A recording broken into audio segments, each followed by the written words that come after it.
الحمد لله رب العالمين، الصلاة والسلام على سيد الأنبياء والمرسلين سيدنا محمد وعلى آله وأصحابه أجمعين، أما بعد. أعوذ بالله من الشيطان الرجيم. سورة القلم مكية. بسم الله الرحمن الرحيم. نون والقلم وما يسطرون ما أنت بنعمة ربك بمجنون وإن لك لأجرا غير ممنون وإنك لعلى خلق عظيم. صدق الله العظيم. بزرگان محترم، کہ میں نے آپ حضرات کے سامنے سورہ قلم کی 4-5 آیتیں تلاوت کی ہیں.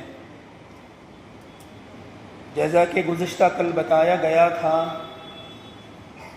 کہ ہمارے آقا نبی اکرم صلی اللہ علیہ وسلم نے مکہ المکرمہ میں جب دین کی دعوت کا آغاز کیا تو مکے والوں نے ہمارے آقا نبی اکرم صلی اللہ علیہ وسلم کو نعوذ باللہ دیوانہ، مجنون اور پاگل کہنا شروع کر دیا. اہل مکہ کی ان باتوں سے ہمارے آقا نبی اکرم صلی اللہ علیہ وسلم کو بڑی تکلیف ہوتی تھی، تو اس کے جواب میں اللہ تبارک و تعالیٰ نے سورہ قلم کو نازل کیا. یہ پوری تفصیلات کل آ چکی ہیں. صحیح ہے؟ چلیے پھر سے تھوڑا ترجمہ دیکھتے ہیں، پھر اگلی گفتگو کریں گے. اللہ تبارک و تعالیٰ نے مکہ والوں کا جواب دیتے ہوئے کہا کہ نون والقلم وما یسطرون. نون واللہ اعلم بمرادہ، میں نے بتایا تھا کہ حروف مقطعات میں سے ہے. اس کا معنی اور مطلب اللہ کے علاوہ اور کوئی جانتا نہیں ہے. ہاں، بعض علماء نے کہا کہ ان حروف مقطعات کا علم آقا نبی اکرم صلی اللہ علیہ وسلم کو دیا گیا، لیکن امت کو بتانے سے منع کر دیا گیا. گویا کہ یہ علم اللہ تبارک و تعالیٰ کے رازوں میں سے ایک راز ہے. اللہ نے آگے قسم کھا کر کہا والقلم وما یسطرون، قسم ہے قلم کی اور اس کی لکھاوٹ کی. سمجھ رہے ہیں؟ یہ دو چیزوں کی قسم کھا کر اللہ نے اہل مکہ کو جواب دیا. اللہ نے کہا کہ ما انت، اے نبی جی آپ نہیں ہیں، بنعمت ربک، اپنے رب کے فضل سے، بمجنون، مجنون. اے نبی جی یہ اہل مکہ آپ کو مجنون، دیوانہ اور پاگل کہہ رہے ہیں. ان کی باتوں سے آپ کو دل چھوٹا کرنے کی ضرورت نہیں ہے. آپ اپنے رب کے فضل و کرم سے مجنون اور پاگل نہیں ہیں. اور چونکہ ان کی باتوں پر، ان کے اس جملوں پر آپ کو تکلیف ہوتی ہے، تو اللہ نے کہا کہ آپ صبر کریں. آپ کے صبر پر اللہ تبارک و تعالیٰ نے آپ کے لیے اجر رکھا ہے. اللہ نے کہا کہ وَإِنَّ لَكَ لَأَجْرًا، اے نبی جی آپ کے لیے اجر ہے. کیسا اجر؟ غیر ممنون، ہم نے آپ کے لیے ایسا اجر تیار کر کے رکھا ہے جو کبھی بھی ختم ہونے والا نہیں ہے. اور آگے اللہ تبارک و تعالیٰ نے مزید تسلی دیتے ہوئے کہا کہ وَإِنَّكَ لَعَلَى خُلُقٍ عَظِيمٍ، اے نبی جی آپ تو اخلاق کے سب سے اونچے درجے پر فائز ہیں. یہاں تک کل گزشتہ بات آ چکی تھی. میں نے گزشتہ کل بتایا تھا کہ اخلاق، سمجھ رہے ہیں، اخلاق کے علماء نے 3 درجے بتائے تھے. اخلاق کا پہلا درجہ ہے اخلاق، بولو بھائی، اخلاق حسنہ. اخلاق حسنہ کس کو دیے گئے؟ حضرت ابراہیم علیہ السلام سے لے کر حضرت موسیٰ علیہ السلام تک جتنے انبیاء آئے ہیں سب کو اخلاق حسنہ دیے گئے، جس میں برابر سرابر کا معاملہ ہوتا ہے. میں ان باتوں کو دوبارہ ریپیٹ کرنا نہیں چاہتا تاکہ آگے وقت ہمیں اور بچے، نئی باتیں ہمارے سامنے آ سکیں. پھر فرمایا کہ اخلاق کا دوسرا درجہ ہے اخلاق کریمہ. اخلاق کریمہ یہ وہ اخلاق ہیں جو اللہ تبارک و تعالیٰ نے حضرت عیسیٰ علیہ السلام کو عطا فرمایا تھا. اور اخلاق کا تیسرا درجہ ہے جسے کہتے ہیں اخلاق عظیمہ. وہی تو ذکر ہے وَإِنَّكَ لَعَلَى خُلُقٍ عَظِيمٍ، اے نبی جی آپ تو اخلاق عظیمہ، جو اخلاق کا سب سے اونچا درجہ ہے، آپ اس پر فائز ہیں. اخلاق عظیمہ کسے کہتے ہیں؟ اخلاق عظیمہ کا مطلب ہوتا ہے اگر کوئی آدمی ہمارے ساتھ غلط برتاؤ کرے، ہمارے ساتھ غلط رویہ اختیار کرے، ہمارے ساتھ برائی کا معاملہ کرے، تو اس کے غلط رویے پر، اس طرح برائی کا معاملہ کرنے پر ہم اسے بدلہ تو نہیں لیں گے، بدلہ لیں گے بلکہ معاف کریں گے۔ صرف معاف نہیں کریں گے، معاف کرنے کے ساتھ غلط برتاؤ کرنے والے کے ساتھ احسان اور بھلائی کا معاملہ کریں گے۔ اسے کہتے ہیں اخلاق عظیمہ۔ اخلاق کا شریعت میں بہت بڑا مقام۔ حضرت ابو امامہ رضی اللہ عنہ کی روایت ہے، اتنی پیاری حدیث ہے، ہمارے آخر نبی اکرم صلی اللہ علیہ وسلم نے فرمایا، توجہ سے سننا اس حدیث کو، آقا فرما رہے ہیں کہ انا زعیم فی ربض الجنت لمن ترک المراء وان کان محقا۔ اللہ کے نبی نے فرمایا کہ جو آدمی حق پر رہتے ہوئے جھگڑا چھوڑ دیتا ہے، سمجھ گئے؟ حق پر رہتے ہوئے دو آدمیوں کے درمیان جھگڑا ہو گیا، ظاہر سی بات ہے دونوں میں سے ایک حق پر ہوگا، دوسرا غلط ہوگا، کوئی نہ کوئی حق پر ہوگا۔ ایک آدمی کے ساتھ جھگڑا ہو گیا، وہ جانتا ہے کہ میں حق پر ہوں، حق پر رہنے کے باوجود اس آدمی نے جھگڑے کو ختم کر دیا، اور یہ کام اتنا آسان ہے، بہت بڑے دل کی ضرورت پڑتی ہے کہ آدمی حق پر رہتے ہوئے جھگڑا چھوڑ دے۔ یہاں تو ناحق لڑائی ہوتی رہتی ہے۔ اللہ کے نبی نے فرمایا جو آدمی حق پر رہتے ہوئے جھگڑے کو چھوڑ دیتا ہے اللہ کی خاطر، اللہ کے نبی نے فرمایا میں ضمانت لیتا ہوں کہ جنت کے اطراف میں اسے ایک محل دلاؤں گا۔ فی ربض الجنہ، حق پر رہتے ہوئے جو دنیا میں جھگڑا چھوڑ کر آ گیا، میری ذمہ داری بن گئی کہ روز قیامت اللہ تبارک و تعالیٰ سے سفارش کر کے میں جنت کے پڑوس میں اس کے لیے ایک محل دلاؤں گا۔ آگے اللہ کے رسول نے دوسرا جملہ کہا، اللہ کے نبی نے فرمایا وَفِي وَسْطِ الْجَنَّةِ لِمَنْ تَرَكَ الْكِذْبَ وَإِنْ كَانَ مَازِحًا۔ فرمایا کہ جو آدمی جھوٹ مذاق میں بھی نہ بولے، جھوٹ کو چھوڑ دے۔ ایک ہے پیور جھوٹ بولنا، بالکل پیور جو ہم بولتے رہتے ہیں، اللہ حفاظت فرمائے۔ سمجھ رہے ہیں؟ جھوٹ بولنا گناہ کبیرہ ہے، ہم سمجھتے ہی نہیں ہے، چھوڑیے میں اس پر اگر بات کروں تو بات وہیں سے وہیں چلی جاتی ہے، سمجھ رہے ہیں؟ تو اللہ کے رسول نے فرمایا اگر کوئی آدمی جھوٹ چھوڑ دے، اتنا جھوٹ چھوڑے کہ مذاق میں بھی جھوٹ نہ بولے۔ بعض مرتبہ ہوتا ہے نا، دوستوں کو ہنسانے کے لیے ہم جھوٹ بولتے ہیں۔ بعض علماء نے یہاں تک کہا اگر کسی جانور کو بھی آپ اپنی طرف بلائیں، ہاتھ میں کوئی چیز پکڑ کر، اور آپ کے ہاتھ میں وہ چیز موجود نہ ہو، بچوں کے ساتھ ایسا ہوتا ہے، بچوں کو بلاتے ہیں نا، ہاتھ میں کچھ نہیں ہوتا، بچوں کو بلاتے ہیں بیٹا ادھر آؤ میں آپ کو یہ دیتا ہوں، حالانکہ ہاتھ میں ہمارے کوئی چیز ہوتی ہے نہیں ہوتی نا بھائی، صرف بچوں کو بلانا مقصد ہوتا ہے۔ فرمایا علماء نے یہ بھی جھوٹ ہے، یہ بھی جھوٹ ہے۔ اللہ کے نبی نے فرمایا جو آدمی مذاق میں بھی جھوٹ کو چھوڑ دے، میں ذمہ داری لیتا ہوں کہ جنت کے بیچوں بیچ میں اس کے لیے محل دلاؤں گا، فی وسط الجنہ۔ تیسرا جملہ اللہ کے نبی نے فرمایا حق پر رہتے ہوئے جھگڑا چھوڑو گے، جنت کے پڑوس میں محل، مذاق میں بھی جھوٹ کو چھوڑ دے گے تو جنت کے بیچوں بیچ محل۔ آگے اللہ کے نبی نے تیسرا جملہ کہا، اور جو آدمی وفی اعلی الجنت لمن حسن خلقا، اور جو آدمی اپنے اخلاق کو درست کر لیتا ہے، جو اپنا رویہ درست کر لیتا ہے، جو لوگوں کے ساتھ معاملہ درست کر لیتا ہے، اپنے اخلاق کو جو سجا لیتا ہے، سنوار لیتا ہے، اللہ کے نبی نے فرمایا جنت کے اعلیٰ درجے پر میں اس کے لیے محل دلاؤں گا۔ بہت مشکل ہے۔ حضرت عائشہ فرماتی ہیں اللہ کے نبی علیہ السلام نے فرمایا ان المؤمن لیدرک بحسن خلقہ درجۃ الصائم القائم۔ فرمایا کہ ایک آدمی رات بھر نمازیں پڑھ رہا ہے، دن بھر روزہ رکھ رہا ہے، رات بھر نمازیں پڑھ رہا ہے، دن بھر روزہ رکھ رہا ہے، اب بولو وہ آدمی کا کتنا بڑا مقام ہوگا؟ ہوگا نہیں ہوگا بھائی؟ پوری رات نماز پڑھ رہا ہے، دن میں روزہ رکھ رہا ہے، بہت بڑا درجہ اس کا ہے۔ لیکن حضرت عائشہ فرماتی ہیں ایک آدمی صرف اپنے اخلاق کو درست کر کے، اپنا رویہ درست کر کے، اس آدمی کے درجے کو پا سکتا ہے جو رات بھر عبادت کر کے دن بھر روزہ رکھ کے جو درجہ حاصل کر رہا ہے. آسان کام نہیں ہے. صرف اخلاق کے درست کرنے پر بے شمار بشارتیں. ہم نے ایمان کس کو سمجھا معلوم؟ ہم نے دین دو چیزوں کو سمجھا. کتنے چیزوں کو؟ دو.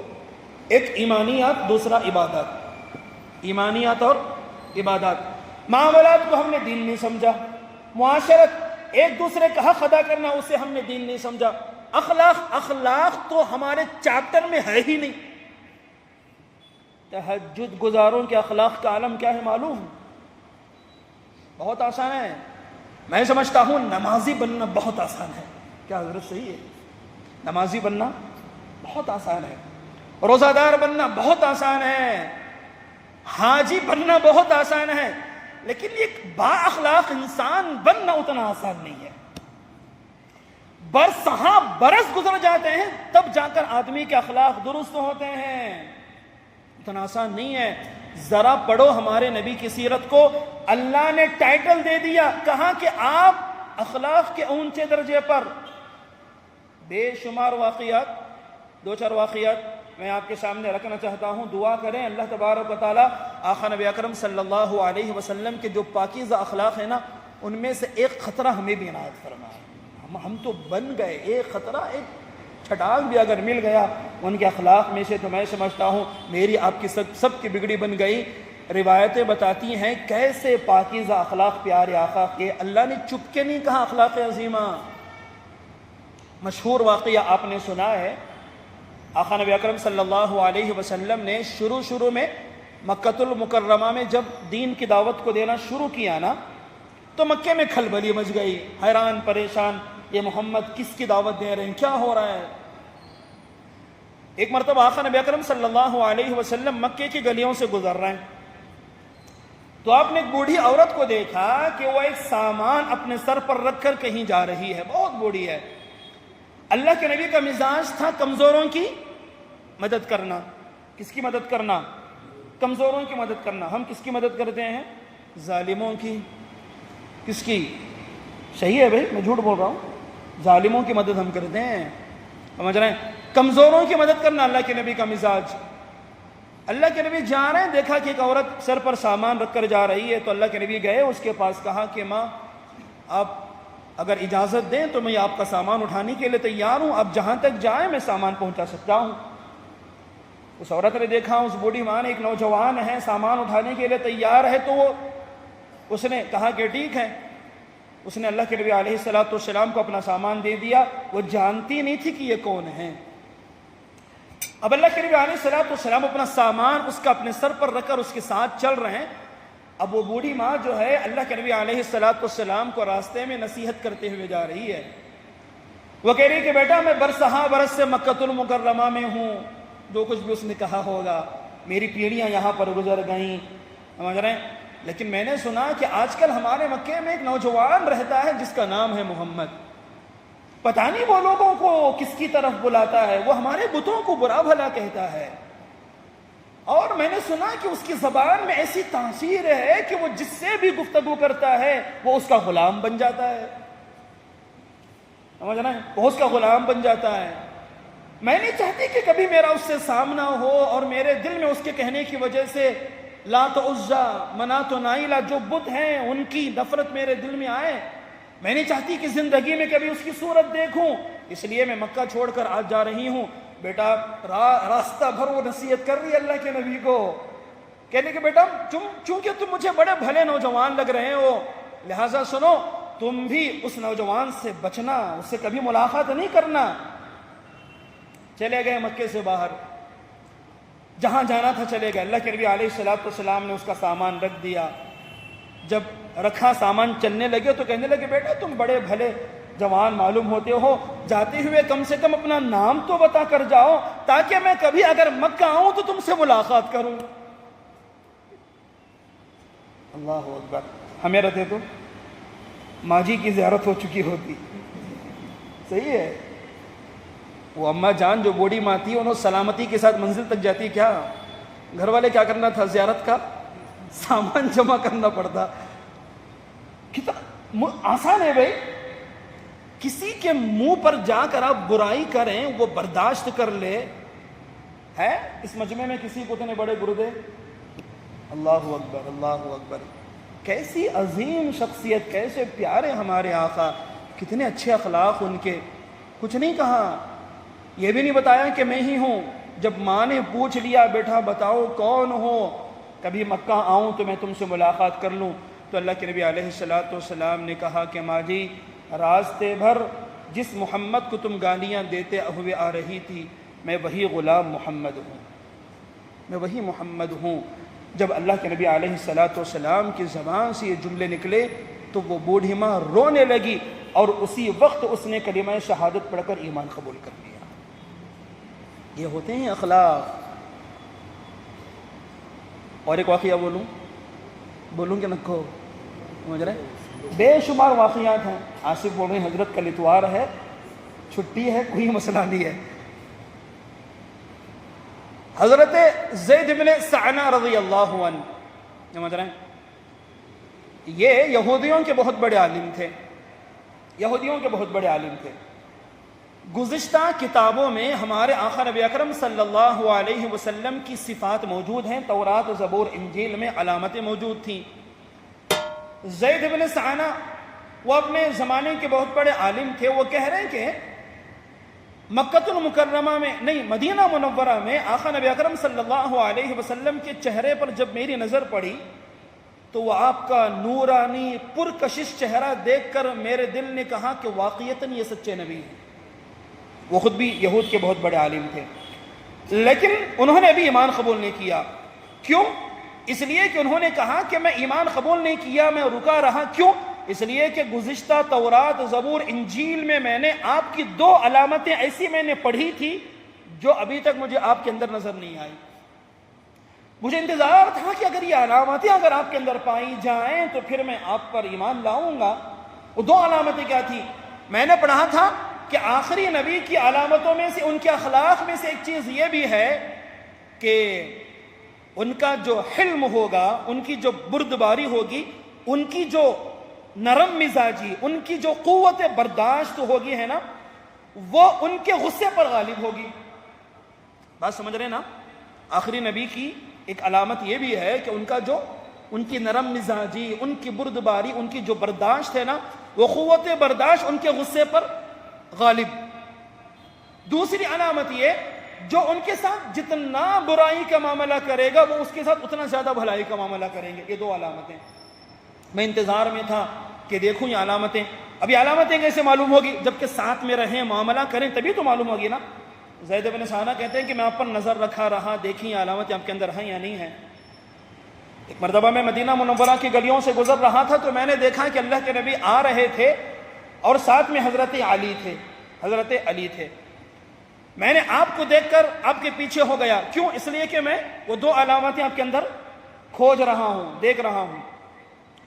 حضرت علی اور اللہ کے نبی دونوں چل رہے ہیں، چلتے چلتے راستے میں ایک جگہ ایک چھوٹا سا قافلہ، ایک جماعت آئی جو لگ رہی تھی کہ یہ لوگ باہر کے رہنے والے ہیں، بدو قسم کے، کھیڑے وغیرہ کے آدمی جیسے ہم کہتے ہیں، مدینے کے باہر والے ہیں۔ انہوں نے آ کر اللہ کے نبی سے گفتگو شروع کی۔ میں سنتا رہا کیا گفتگو کر رہے ہیں۔ میں نے سنا کہ وہ آنے والے لوگ اللہ کے نبی سے کہہ رہے تھے کہ یا رسول اللہ صلی اللہ علیہ وسلم، ہم فلاں علاقے سے آ رہے ہیں، فلاں بستی کے لوگ نئے نئے ایمان میں داخل ہوئے ہیں، لیکن اس وقت ان کے یہاں قحط سالی چل رہی ہے۔ ہم آپ سے درخواست کرتے ہیں کہ آپ ہماری مدد کریں، ہم جا کر ان کی مدد کریں گے تو وہ لوگ ایمان پر باقی رہیں گے، ورنہ مشکل ہے کہیں ایسا نہ ہو کہ وہ لوگ ایمان چھوڑ دیں، آپ ہماری مدد کریں۔ اللہ کے نبی نے حضرت علی سے کو اشارہ کیا کہ علی کچھ ہے ان کی مدد کریں۔ حضرت علی نے کہا کہ نہیں یا رسول اللہ، اس وقت تو ان کی مدد کے لیے کچھ بھی نہیں ہے۔ تو اللہ کے نبی نے کہا دیکھو بھائی، اس وقت آپ کی مدد کے لیے ہمارے پاس کچھ نہیں ہے، آپ چلے جائیں، انشاءاللہ کہیں سے انتظام ہو جائے گا تو میں بھجوا دوں گا۔ زید بن سعنہ کہتے ہیں کہ میں نے یہ گفتگو سنی، ابھی وہ مسلمان نہیں ہوئے، یہودیوں کے بہت بڑے عالم ہیں۔ وہ کہہ رہے میں فوراً آگے بڑھ کر میں نے کہا کہ میں نے سنا کہ آپ کے درمیان گفتگو ہو رہی تھی اور آپ کو ان کی مدد کرنے کے لیے آپ کے پاس کچھ نہیں ہے، اگر آپ اجازت دیں تو میں اپنی طرف سے آپ کو قرض دینے کے لیے تیار ہوں۔ اللہ کے نبی سے انہوں نے کہا، اصل میں یہ کیا کر رہی سنو، چیک کر رہی سو امتحان لینا اللہ کے نبی کے وہ 2 علامتوں کا. 2 علامتیں ذہن میں ہے نا. اللہ کے نبی علیہ السلام نے دیکھا کہ آدمی قرض دینے کے لیے تیار ہے. پوچھا کیا؟ کہنے لگے یہ میرے پاس 80 مسخال سونا. 80 مسخال اس زمانے میں بہت بڑی چیز ہوا کرتی تھی. آپ اس کو بطور قرض کے لے لیں اور 3 مہینے تک آپ کے ساتھیوں میں سے فلاں ساتھی کا جو کھجور کا باغ ہے نا وہ مجھے دے دیں. 3 مہینے تک میں اس کی کھجوریں استعمال کروں گا. یا ہے کہ 3 مہینے تک وہ باغ میرے پاس رہن میں گروی میں رہے گا. 3 مہینے کے بعد آپ میرا سونا واپس کریں, اپنا باغ لے لیں. اللہ کے نبی نے معاملہ کر لیا, 80 مسخال سونا لے کر ان کو دے دیا, وہ لوگ چلے گئے. اب کیا ہوا؟ زید بن ثانہ کہتے ہیں چونکہ مجھے اصل امتحان لینا تھا تو ابھی 3 مہینے مکمل ہونے ابھی 5 دن باقی تھے. کتنے دن؟ 5 دن باقی تھے. میں اللہ کے نبی علیہ السلام کی خدمت میں گیا مسجد نبوی میں. اس وقت اللہ کے رسول مسجد نبوی سے باہر آ رہے تھے اور آپ کے ساتھ صحابہ موجود تھے. حضرت ابو بکر بھی ہیں, عمر ہیں, عثمان والی سب موجود ہیں. زید بن ثانہ گئے اللہ کے نبی کی خدمت میں. اللہ کے نبی آ رہے ہیں. اللہ کے نبی علیہ السلام جو چادر اوڑھے ہوئے تھے نا, جاتے ہی زید بن ثانہ نے چادر کو جھٹکا دے کر کھینچا. ایک دم سے جھٹکا دے کر کھینچ کر کہا کہ محمد میرا قرض واپس نہیں کرو گے؟ میرا قرض واپس نہیں کرو گے؟ تمہارا اور تمہارے خاندان والوں کا یہی ہمیشہ سے طریقہ رہا ہے. تم لوگ معاملہ کر کے لے لیتے ہو, خاندان پر بھی تانا ہے. تمہارے آبا و اجداد, تمہارے باپ دادا کا یہی طریقہ ہے. تم لوگ جو ہے وہ معاملہ کر لیتے ہو, جب واپسی کا موقع آتا ہے تو ٹال مٹول کرتے ہو. حضرت عمر تل ملا گئے. حضرت عمر بھی ہیں, سمجھ رہے ہیں؟ حضرت عمر کو برداشت نہیں ہوا. ایک تو چادر کھینچی اتنے زور سے اور اوپر سے باتیں. اللہ کے نبی کی ذات کو نہیں, آبا و اجداد کو بھی کچھ نہیں کہا اللہ کے نبی نے. حضرت عمر تل ملا گئے. کہنے لگے یا رسول اللہ صلی اللہ علیہ وسلم, اگر آپ کی عزت کا, آپ کی عظمت کا اگر خیال نہ ہوتا نا تو پھر اس کی گردن نیچے ہوتی. یہی تو تھا نا حضرت عمر کا مزاج. کہنے لگے آپ کی عظمت کا خیال رکھتے ہوئے میں نے اپنی تلوار نہیں نکالی ہے. اگر آپ کی عظمت کا خیال نہ ہوتا تو پھر میں اسے یہی ختم کر دیتا. حضرت عمر بالکل طیش میں آ گئے. اللہ کے نبی علیہ السلام نے بجائے زید بن ثانہ کو کچھ کہنے کے الٹا حضرت عمر کو ڈانٹنا شروع کر دیا. عمر خاموش رہو, تم کیا معاملہ, تم کیا باتیں کر رہے ہو, تم کیا باتیں کر رہے ہو. الٹا حضرت عمر کو آپ نے خاموش کرایا. پھر پوچھا بھائی کیا ہے؟ کہنے لگے آپ نے ہمارے پاس 80 مسخال سونا لیا تھا. کتنے دن کی مہلت؟ 3 مہینے. جب حساب لگایا دیکھا گیا تو ابھی 5 دن باقی ہیں. وقت سے پہلے مطالبہ کرنے کے لیے آ گئے. کہنے لگے ابھی وقت باقی ہے, اگر وقت مکمل ہو بھی جاتا تو مطالبہ کیسے کرتے ہیں؟ ایسے ہی کرتے ہیں, آ کر سیدھے سے پوچھتے. خیر کوئی بات نہیں. اللہ کے نبی علیہ السلام نے حضرت عمر سے کہا عمر جاؤ, ان کا ہے نا وہ یہ جو چیز ہم نے ان کے پاس بطور قرض کے لی تھی ان کو واپس کرو. اور واپس کرنے کے بعد زید بن ثانہ وہاں سے ہٹ گئے. واپس کرنے کے بعد میں ان کو 20 سا کھجور ایکسٹرا دینا. 20 سا بہت زیادہ, یعنی ان کا قرض ادا کرنے کے بعد اتنا ہدیہ ان کو زیادہ دینا ہے. حضرت عمر کھڑے ہو گئے, یا رسول اللہ اس نے ایسی بدسلوکی کی, اس کا قرض واپس کریں اتنا کافی ہے, لیکن یہ کیا معاملہ ہے کہ الٹا ہم زیادہ دیں اسے, یہ کیوں, زیادہ کیوں دینا ہے اسے؟ اللہ کے نبی علیہ السلام نے فرمایا زیادہ اس لیے دینا کیونکہ تم نے اس کے ساتھ بدسلوکی کی ہے, تم نے انہیں جواب دیا نا, تم نے ان کا دل دکھایا. ٹھیک ہے اس نے دل دکھایا, لیکن ہمارے اخلاق کیا کہتے ہیں؟ تم نے ان کا دل دکھایا, اب زیادہ کھجوریں دے کر ان کا دل خوش کرو. گئے حضرت عمر, جا کر ان کا مال واپس کیا اور ایڈیشنل ایکسٹرا 20 سا کھجور ان کو دینے لگے. پوچھا یہ کیوں؟ کہنے لگے مجھے اللہ کے رسول نے کہا کہ مجھے یہ زیادہ آپ کو دینا ہے. کیوں زیادہ دینا ہے؟ تو انہوں نے کہا اللہ کے رسول سے میں نے یہ پوچھا کیوں زیادہ دینا, تو اللہ کے رسول نے مجھ سے کہا کہ عمر تم نے ان کا دل دکھایا ہے, لہٰذا ان کا دل خوش کرنے کے لیے تم 20 سا کھجور زیادہ دو. زید بن ثانہ نے سنا تو فوراً وہیں زار و خطار رونے لگے. کہنے لگے جو میں نے علامت پڑھی تھی نا کہ آخری نبی کی علامتوں میں سے ایک علامت کیا ہے؟ ان کی نرم مزاجی, ان کی قوت برداشت ان کے غصے پر بھاری ہوتی ہے. کہنے لگے عمر میں جانتے ہوں میں کون ہوں, میں یہود کا بڑا عالم ہوں, میں دراصل اللہ کے نبی علیہ السلام کو کھوج رہا تھا. جو علامتیں میں نے پڑھی تھی ان علامتوں سے یہ علامت میں نے سنا تھا, آپ کے اندر میں دیکھنا چاہ رہا تھا. دراصل میں تو آپ کا امتحان لے رہا تھا, ورنہ تو آپ کی بدسلوکی کرنا میرا مقصد نہیں تھا. اسی وقت حضرت زید بن ثانہ حضرت عمر کے ساتھ اللہ کے نبی کی خدمت میں آئے, کلمہ شہادت پڑھ کر اسلام قبول کر لیا. اسی لیے حضرت عائشہ فرمایا کرتی تھی فتحت المدینۃ بالاخلاق. حضرت عائشہ فرماتی تھی بھائیو یہ جو مدینہ فتح ہوا نا, یہ تلوار کی زور سے نہیں, اللہ کے نبی کے اخلاق کے زور سے فتح ہوا ہے. کس سے؟ اللہ کے نبی کے اخلاق کے زور سے فتح ہوا. مکے والوں نے 13 سال تک ستایا, 13 سال تک ستایا. 13 سال کے بعد مکہ فتح ہوا نا دوبارہ. جب مکہ فتح ہوا, اللہ کے نبی مکے میں گئے تو صحابہ پورے جوش میں تھے. ہمارے جن دوستوں نے سیرت پڑھی ہے وہ یہ جانتے ہیں صحابہ پورے جوش میں تھے. 13 سال کے بعد آ رہی ہیں مکے کو واپس. 13 کیا اور کتنے سال ہو گئے, مدینے میں 10 سال تھے, 8 سال تھے تقریباً. اس کے بعد مدینہ مکہ فتح ہوا تھا. سب بول رہے تھے الیوم یوم الملحمہ, آج پٹائی کا دن. 13 سال کون کون ستا سب کو ہے آج الیوم یوم الملحمہ. اللہ کے نبی نے سنا تو کہا نعرہ بدلو بھائی, نہیں, الیوم یوم الملحمہ آج بدلے کا دن نہیں ہے, الیوم یوم المرحمہ آج تو معافی کا دن ہے.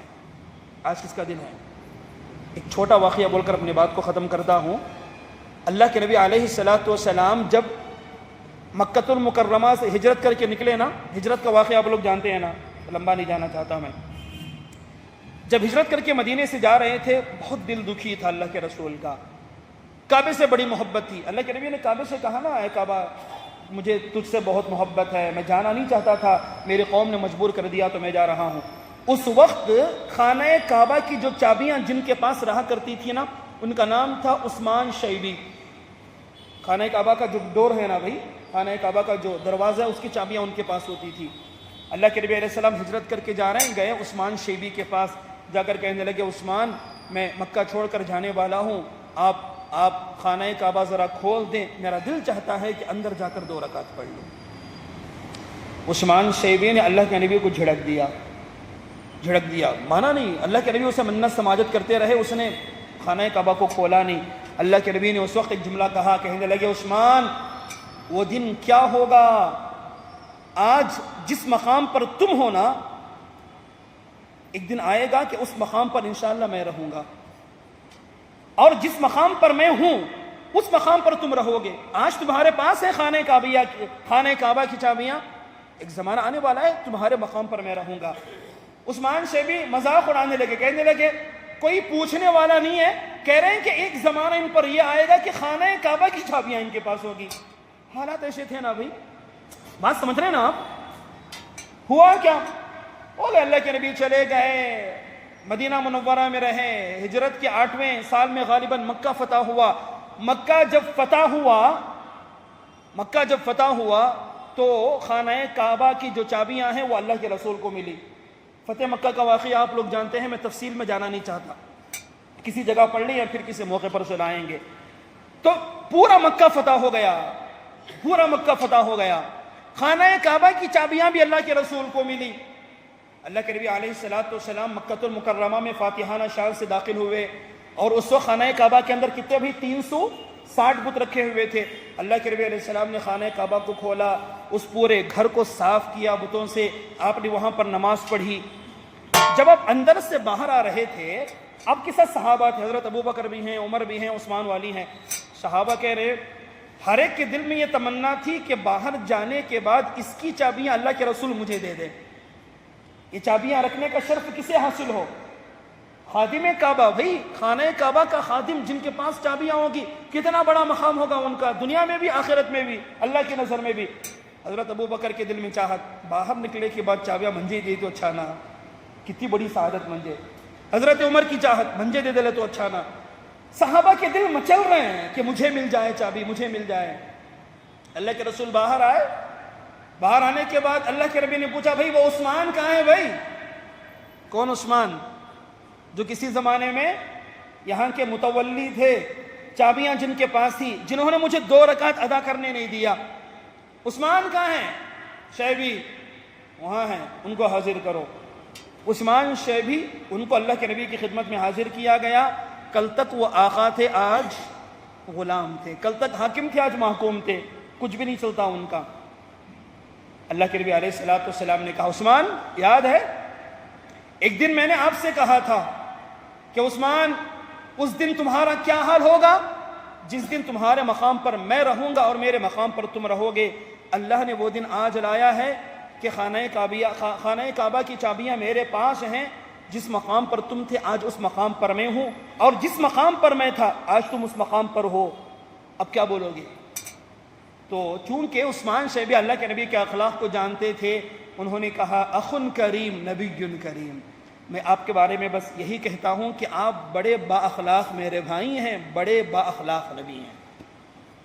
اللہ کے نبی علیہ الصلوۃ والسلام نے کہا عثمان لو یہ خانہ کعبہ کی چابیاں اب تک تمہارے پاس تھیں، اب بھی تمہارے پاس ہی رہیں گی. حالانکہ بدلے کا دن نہ بھائی، کون سا دن؟ 2 منٹ سوچو، اگر ہمارا کسی کے ساتھ ایسا معاملہ ہوا، چمڑی ادھوڑ کر دو ہمیں رکھتے نہیں رکھتے. پس کو پنڈو کیا پستا ہے، پنڈو تو پھر بھی پنڈو ہے، اس سے زیادہ خطرناک ہم انصاف سے بولو کریں گے نہیں کریں گے؟ نکو کرو بھائی. لیکن ماحول کیسا چل رہا ہے یہی تو ہے. اللہ کے نبی نے ان کو چابیاں دے دی، کہنے لگا کہ عثمان خانہ کعبہ کی چابیاں تمہارے پاس ہی رہیں گی. اور آگے اللہ کے رسول نے فرمایا آج نہیں قیامت تک یہ چابیاں تمہارے پاس یا تمہاری نسلوں کے پاس رہیں گی. یہ چابیاں تمہارے ہاتھوں سے جو چھیننے کی کوشش کرے گا وہ ظالم ہوگا. یہ چابیاں جو تم سے چھیننے کی کوشش کرے گا وہ ظالم ہوگا. آپ میں سے یاد ہوگا آج تک بھی الحمدللہ خانہ کعبہ کی چابیاں اسی شیبی خاندان کے پاس موجود ہیں. آج بھی وہ خاندان موجود ہیں. اس وقت سے لے کر آج تک بھی وہ چابیاں انہی خاندان میں چلی آ رہی ہیں، شیبی خاندان. اس خاندان کے ایک بزرگ الحمدللہ ہمارے شہر بنگلور کو آ چکے ہیں. مسجد قادریہ میں ان کا بیان بھی ہوا ہے، اور قیامت تک وہ چابیاں انہی کے پاس ہوں گی. اسی وقت شیبی نے اسلام قبول کر لیا، ان کی پوری نسل اسلام کے ساتھ میں چل رہی ہے. یہ ہوتے ہیں اللہ کے رسول کے اخلاق. لیکن آخری بات ہمارے دوستاں حسرین دیکھ کو منجے ایک معلوم ان کو معلوم میں آخری بات بول کو بھی 10 منٹ لیتا ہوں ملک سمجھ رہے ہیں. مجھے معلوم ہے میں نام لینا نہیں چاہتا، ٹھیک ہے، لیکن آخری بات انشاءاللہ بالکل وہ یہ ہے کہ اخلاق کو جاننا الگ ہے، اخلاق کو اپنانا الگ ہے.